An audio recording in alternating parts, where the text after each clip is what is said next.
a beaucoup de cholestérol quand on mange peut-être trop d'œufs ou des choses comme ça, non? De gras ou je sais bien que les œufs apparemment ça joue. Moi, je le connais et il n'est pas bon. Mais mon médecin me dit toujours qu'il y a du bon et du mauvais cholestérol. Connaître son âge, son poids ou bien sa taille, dans la majorité des cas, on le sait. Mais connaître son taux de cholestérol, ce n'est pas toujours le cas. Pour cette raison, la Ligue cardiologie belge vient de lancer une campagne sur les idées reçues sur le cholestérol. Les préjugés autour du cholestérol sont souvent que déjà si on se sent bien, on n'en a pas. Alors ça, c'est complètement faux. Ça va aussi être que, par exemple, c'est des personnes plutôt en surpoids qui vont avoir plus de cholestérol.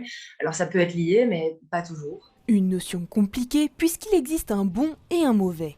Manger des graisses saturées comme du beurre ou de la charcuterie peut amener à ce mauvais cholestérol, difficile à éliminer dans le corps et qui provoque des problèmes de santé.